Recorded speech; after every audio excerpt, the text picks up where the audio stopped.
Bien, muy buenas tardes con todos y cada uno de ustedes, mis apreciados estudiantes de nuestra modesta casa de estudios, Uribe School.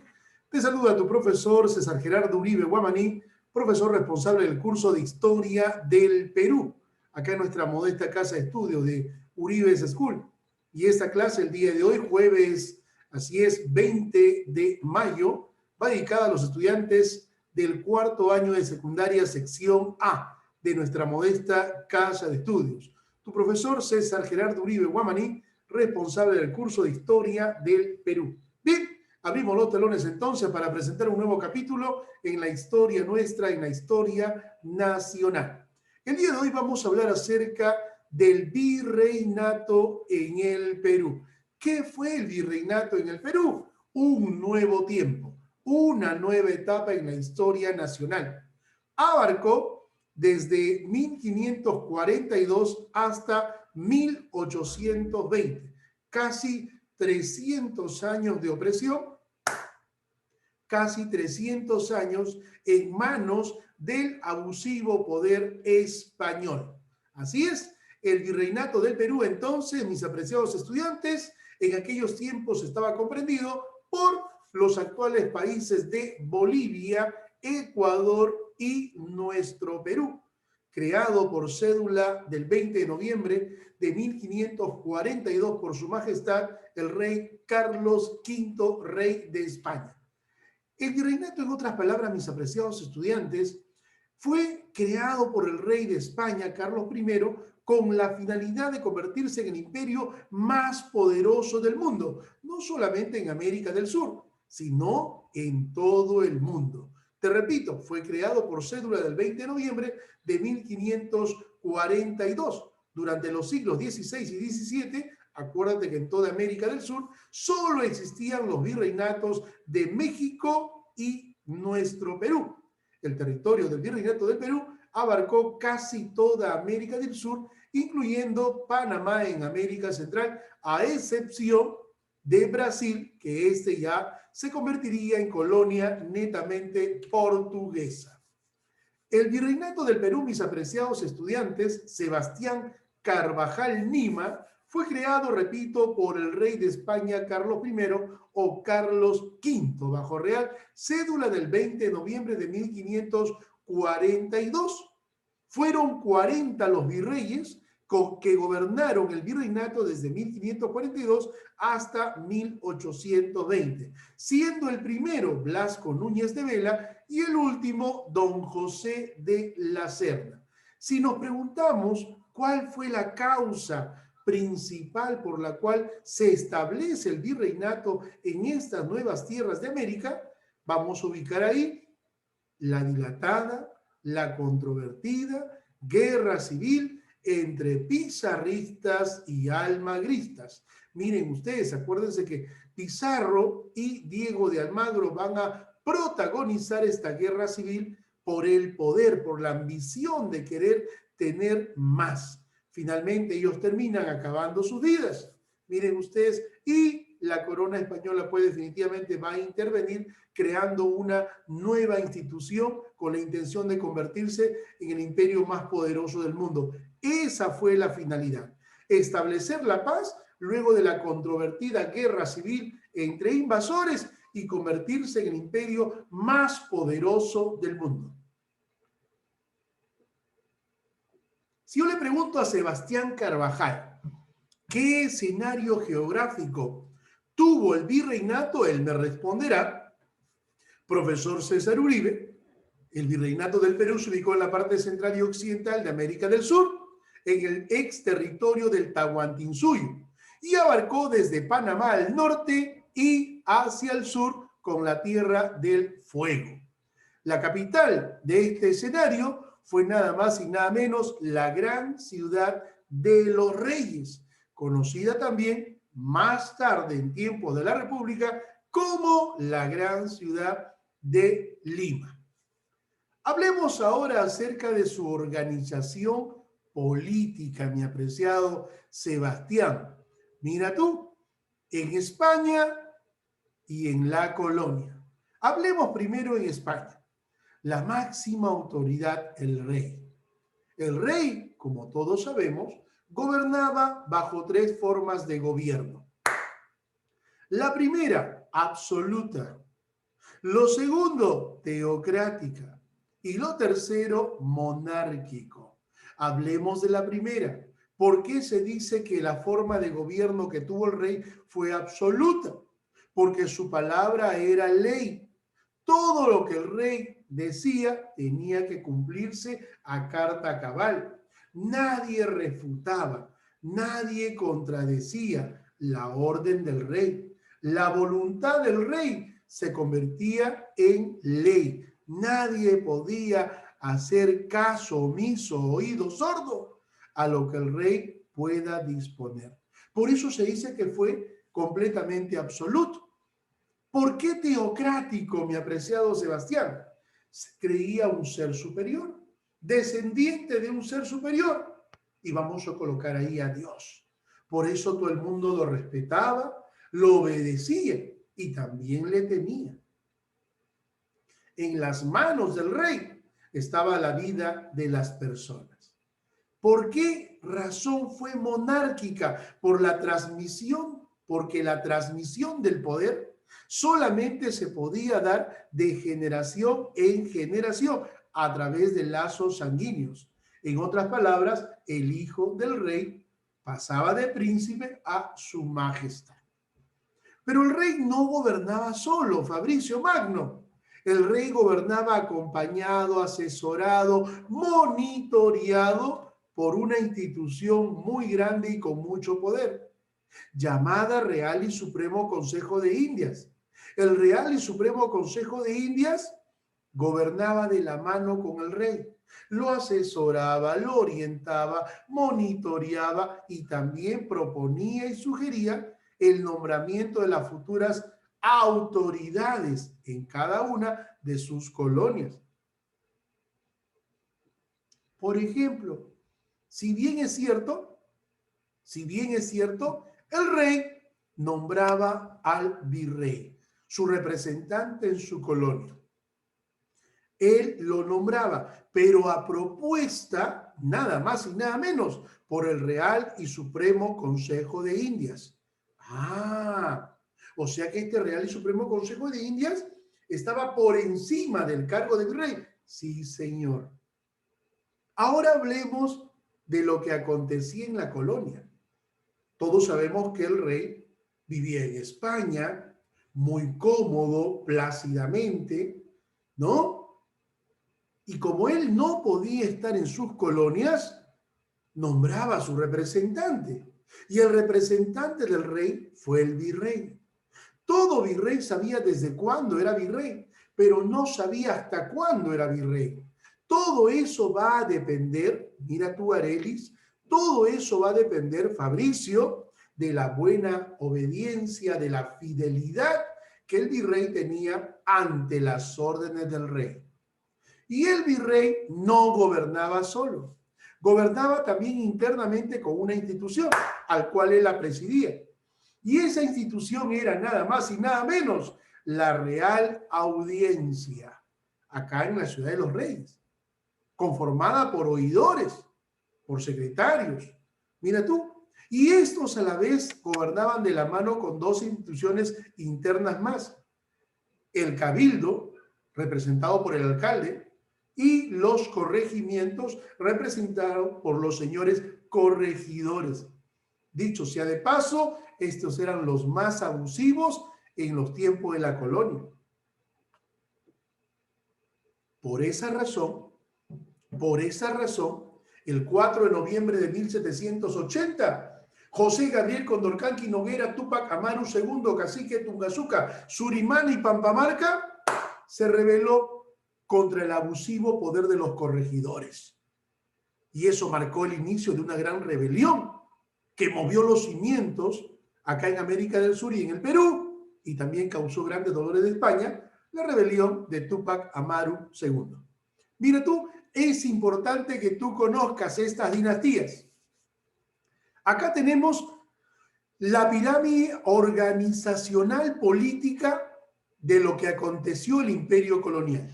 A la cabeza, el rey. Le sigue el Real y Supremo Consejo de Indias y luego una institución creada en 1503 con la finalidad de cuidar, proteger los intereses económicos de España frente a sus colonias. Estamos hablando de la Casa de la Contratación de Sevilla. Pero a la cabeza de esta pirámide se encuentra el rey. Vamos a escuchar en voz de Sebastián Carvajal Nima la facultad que tenía el rey. Vamos, Sebastián, te escucho. Lúcete por 2 puntos. Máxima autoridad en España, supremo mandatario de todas las colonias en América, con poderes absolutos, dar leyes a través de cédulas reales, declarar la guerra, firmar la paz, administrar justicia, acuñar monedas, etc. Muy bien, gracias, hijo. 2 puntos. Como dijo Sebastián Carvajal, fue la máxima autoridad en España, supremo mandatario en todas sus colonias de América, y sus poderes eran completamente absolutos. Su palabra era ley, no te olvides. ¿Correcto?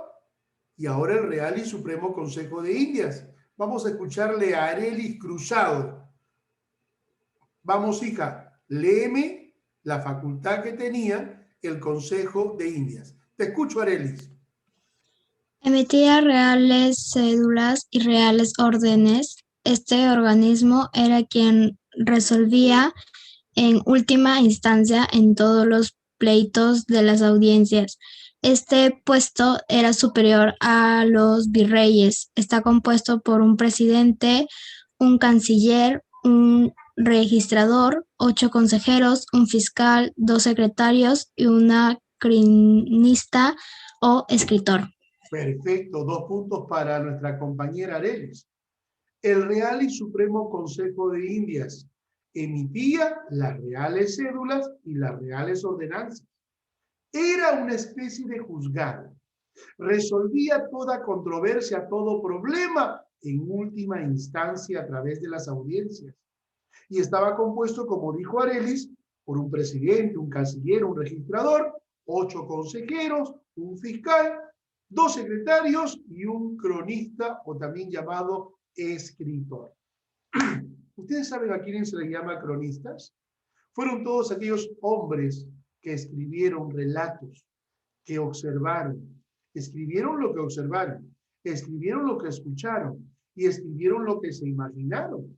Y gracias a estas crónicas escritas por cronistas, se ha podido reconstruir la historia colonial.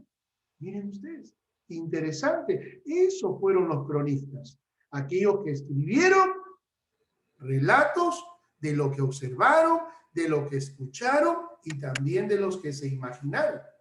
Y vamos a contar en la colonia con muchos cronistas, desde cronistas indios hasta cronistas criollos y también europeos. ¿Quién no recuerda, por ejemplo, al Inca Garcilaso de la Vega? Cronista. A Felipe Guamán Poma de Ayala, a Titu Cusi Yupanqui, entre otros personajes, ¿no? O a Fray Bartolomé de las Casas. Miren ustedes, cronistas de la historia. El más grande, Pedro Cieza de León. Y ahora pasamos a la Casa de la Contratación de Sevilla. Y vamos a escucharle en versión nada más y nada menos de Jaime Rojas Canchari. Vamos, hijo, te escucho. Casa de la Contratación de Sevilla. Lúcete. Se creó en 1503. Su función administrar y controlar el tráfico comercial entre España y América. Formaba a los pilotos para los viajes a las Indias. Recibía informes sobre lo descubierto y explorado. Muy bien, 2 puntos, por favor, Oscar Emilio. Como dice nuestro compañero Jaime, la Casa de la Contratación de Sevilla fue creada en 1503 con la finalidad de cuidar, de proteger los intereses comerciales que España tenía con sus colonias. Formaba a los pilotos, a los viajeros que se trasladaban a las Indias. Así se llamaba las nuevas tierras en América. Miren ustedes, interesante. Es importante conocer y es importante saber esta pirámide organizacional política, pero también a las dinastías que ocuparon el trono de España. Sebastián Carvajal, desde 1542 hasta 1820, fueron 10 los monarcas que ocuparon el trono de España. Fueron 10 los reyes que gobernaron España desde 1542, fecha en la cual nace el virreinato, hasta 1820. De esos 10 reyes, mis apreciados estudiantes, 5 de ellos pertenecieron, los 5 primeros, pertenecieron a la Casa de Habsburgo, o también llamada Casa de Austria. Y estos fueron Carlos I, Carlos V, Felipe II, Felipe III, Felipe IV y Carlos II. Y ahora viene el grupo de los más radicales, de los reyes borbones o borbónicos, la Casa de Francia. Tenemos a Felipe V, Fernando VI, Carlos III, Carlos IV y su hijo Fernando VII. Estos dos últimos, papá Carlos e hijo Fernando, se enfrentaron nada más y nada menos al poderoso ejército francés dirigido por Napoleón Bonaparte. ¿Has escuchado hablar de Napoleón Bonaparte, Sebastián? ¿Sí? Sí, Correcto. ¿Tú sabías que Napoleón Bonaparte invadió España? Encarceló y mantuvo cautivos tanto a papá Carlos como a hijo Fernando. ¿Sabías? Sebastián Carvajal, ¿sabía? No. Para conocimiento suyo, Napoleón Bonaparte invadió España, sometió a España y a papá Carlos Rey y a hijo príncipe Fernando los mantuvo cautivos. Y en ese sillón de gobierno sentó nada más y nada menos y coronó como nuevo rey de España a su hermano menor, José Bonaparte, más conocido como Pepe Botella. Mira tú, Napoleón Bonaparte. Luego vamos a contar con la presencia de los ingleses. Los ingleses van a ayudar a España. Los ingleses ayudan al gobierno español, acaban con los franceses, acaban con Napoleón. Este va a morir, va a ser derrotado en la famosa batalla de Waterloo. Miren ustedes, y recuperaría el trono Fernando VII debido a la muerte de su padre Carlos IV. Fernando VII también pasa a la historia, ¿saben por qué razón? Porque fue el último de los reyes que enfrentó nada más y nada menos a la presencia de dos grandes corrientes libertadoras. A la corriente libertadora del sur, liderada por el generalísimo don José de San Martín, y a la corriente libertadora del norte, liderada por Simón José de Santiago por la Santísima Trinidad, Bolívar, Palacios y Soto. Miren ustedes, nada más y nada menos que Simón Bolívar. Te explico. El rey vivía en España, cómodamente, plácidamente. Era un hombre muy respetado, muy querido, muy obedecido y muy temido también.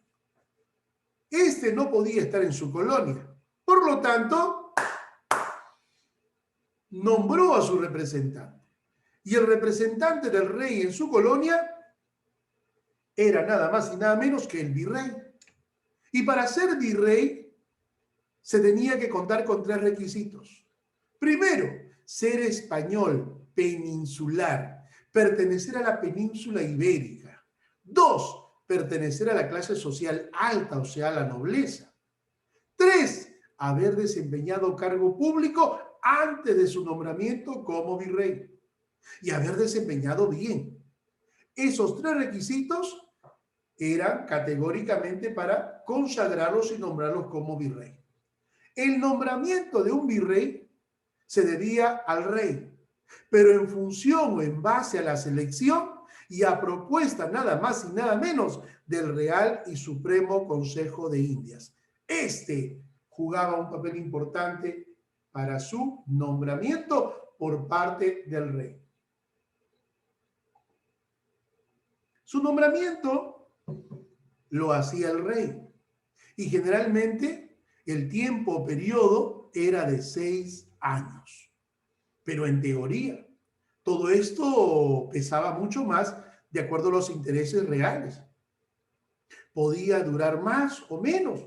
Todo estaba en la buena obediencia, el buen desempeño, la fidelidad que el virrey tenía ante las órdenes del rey.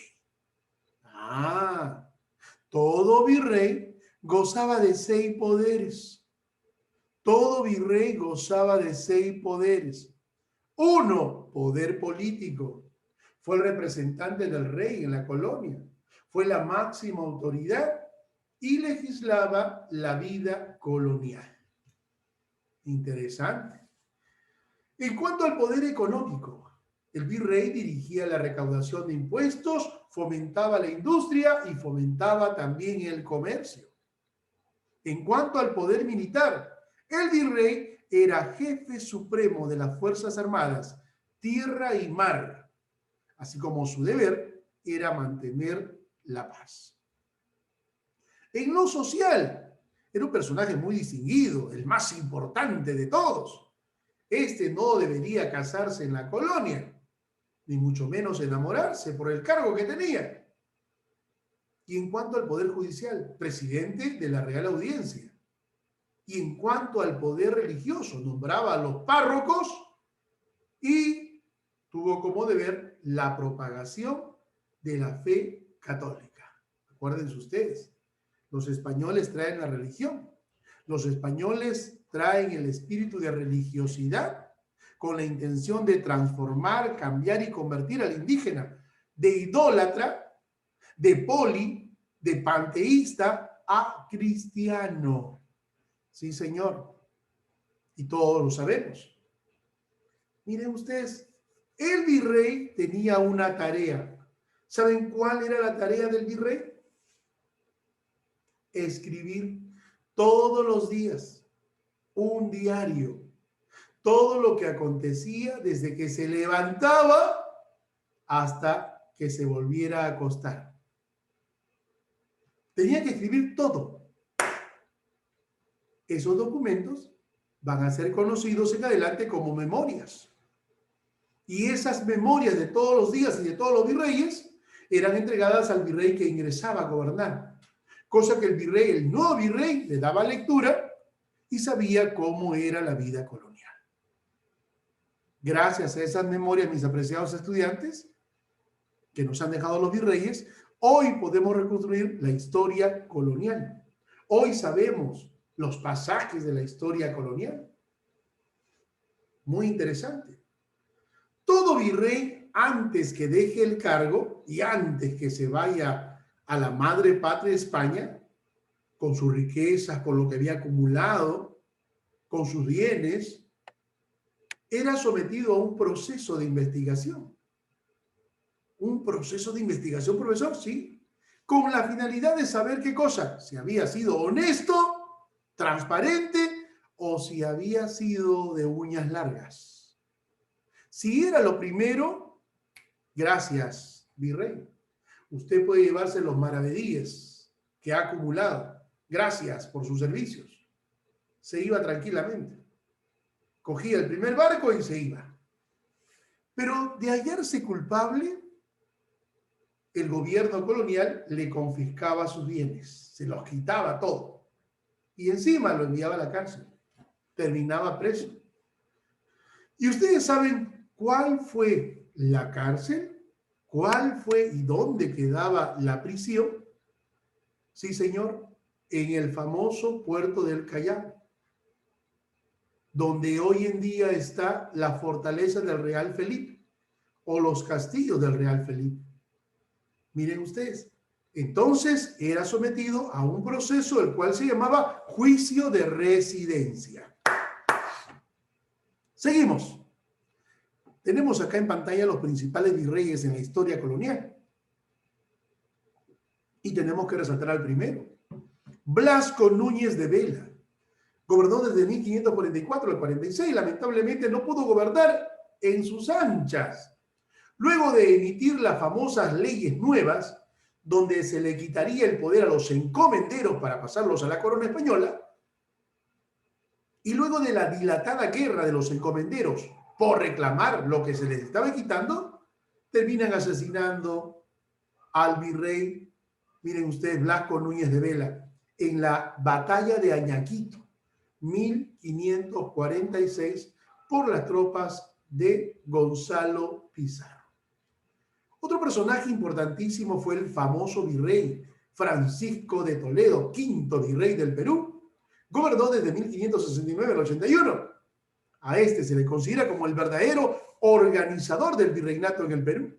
Estableció el tributo indígena, reglamentó el trabajo indígena, organizó la mita, creó las reducciones de los pueblos indios, organizó la Real Audiencia, liquidó la resistencia dirigida por Túpac Amaru I, trajo la Santa Inquisición o el Tribunal del Santo Oficio a la Ciudad de los Reyes y por último, durante su gobierno, se crea nada más y nada menos la primera Casa Superior de Estudios, la Universidad de San Marcos. Miren ustedes, otros virreyes importantes, Pedro Fernández de Castro, conocido como el Conde de Lemos, ¿no? José Antonio de Mendoza, Marqués de Villa García, José Antonio Manso de Velasco, conocido como el famoso Conde de Superunda, Manuel Amat y Juniet, este personaje virrey, conocido como Manuelito, embelleció Lima, pero perdió la cabeza por una mujer mestiza de nombre Micaela Villegas. Oiga, a ella le construyó la Plaza de Toros de Hacho, la Alameda de los Descalzos, el Paseo de Aguas, y durante su gobierno se construyó la fortaleza del Real Felipe. Dicen que bañó un carruaje en oro y plata para pasearse con su bella dama. Eran felices hasta que él se entera de que ella lo engañaba. Molesto él, la cogió del hombro y le dijo: eres una perra chola. Algo muy duro, muy fuerte. Y todos sabemos que Ricardo Palma, en su Bohemia, Mi Tiempo y Tradiciones Peruanas, le cambia el contexto a esas palabras y simplemente quedaría con el nombre de la Perricholi. Miren ustedes, este personaje expulsó por orden de Carlos III a los jesuitas en 1767 y durante su gobierno se fundó el Real Convictorio de San Carlos, dirigida por el más flamante maestro de la época colonial, Toribio Rodríguez de Mendoza, el maestro de maestros, el maestro de próceres y el maestro de precursores. Otro virrey también importante, mis apreciados estudiantes, fue Agustín de Jáuregui.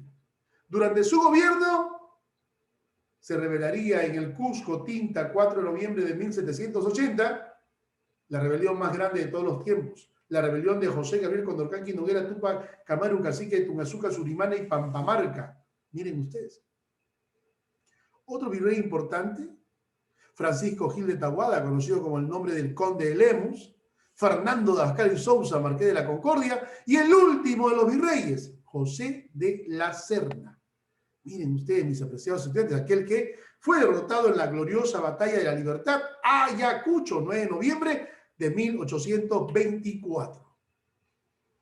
¿Qué instituciones funcionaron en la colonia? Tenemos ahí a la más grande institución por encima de todos, el virrey, gobierno local, las audiencias, los corregimientos, las intendencias y los cabildos. Virrey, la máxima autoridad, ya tú sabes. Las audiencias, los tribunales de justicia, los corregimientos a cargo de un corregidor, completamente abusivo, los personajes más odiados de la historia. Por esa razón, Túpac Amaru II se rebela ante el abusivo poder de los corregidores, acabando con la vida del corregidor más odiado de la historia, Antonio de Arriaga, 4 de noviembre de 1780. Miren ustedes, empieza la rebelión de José Gabriel, lamentablemente una rebelión que va a terminar con su muerte. Carlos III, al enterarse del abusivo poder de los corregidores, anula estos y crearía las intendencias. O sea, las intendencias van a reemplazar a los corregimientos debido al abusivo o a la abusiva actitud que tenían los corregidores con los indígenas. Finalmente, los cabildos, a cargo del alcalde, encargados del ornato de la ciudad. Miren ustedes, interesante. La Real Audiencia, ahí está, consagrada como la Corte Suprema de Justicia, propuesto por el Consejo de Indias y nombrados por el rey de España. Para ser integrante de la Real Audiencia, se tenía que tener como profesión ¿Qué cosa? Ser abogado, hombre de ley. Y los miembros, oidores, el presidente de la Real Audiencia, no se olviden que era el virrey, el fiscal, los jueces y los secretarios. Los corregimientos, ahí están ubicados, el título de corregidor, los más abusivos en la historia nuestra, en la historia nacional. Y el cabildo simplemente representaba a las municipalidades de hoy. Y acuérdense ustedes que el primer alcalde de la Ciudad de los Reyes fue Nicolás de Rivera, más conocido como el Viejo, primer alcalde de Lima. Y fue uno de los 13 valientes de la Isla del Gallo. Interesante. ¿De qué se encargaba el cabildo? Del ornato, de la limpieza, de la salud pública y del ornato de la ciudad. Las clases sociales en la colonia. Vamos a encontrar ahí a españoles, criollos, mestizos, mulatos, zambos, los indios en la parte baja y finalmente los negros. Los negros eran esclavos que se vendían simplemente como muebles en los mercados. Los esclavos trabajaban en las minas y trabajaban también en las plantaciones. Mis apreciados estudiantes del segundo año de secundaria sección A, gracias a todos por su atención. Gracias por ser partícipe de esta modesta y humilde clase de tu profesor César Gerardo Uribe Guamaní. Así es, con mucho cariño para ustedes el día de hoy, jueves 20 de mayo. Luego de la pausa, luego de esta clase, tenemos acá, miren ustedes, para cuarto año de secundaria, tenemos ahí la práctica calificada para el día de hoy. No te olvides, cuarto año de secundaria, sección A, 10 preguntas, lo haces con calma. Ahí están las 10 preguntas para yo poder revisarlo en el acto y tengas tu segunda nota correspondiente a esta unidad de trabajo. Gracias a cada uno de ustedes, mis apreciados estudiantes. Un saludo para Sebastián Carvajal, para Harold Suárez, Arelis Cruzado, Jaime Rojas, Alexander Espinosa, nuestro gran estudiante, y a todos y cada uno de ustedes, mis apreciados estudiantes de nuestra modesta casa de estudio. Fue tu profesor César Gerardo Uribe Guamaní. Gracias. Buenas tardes.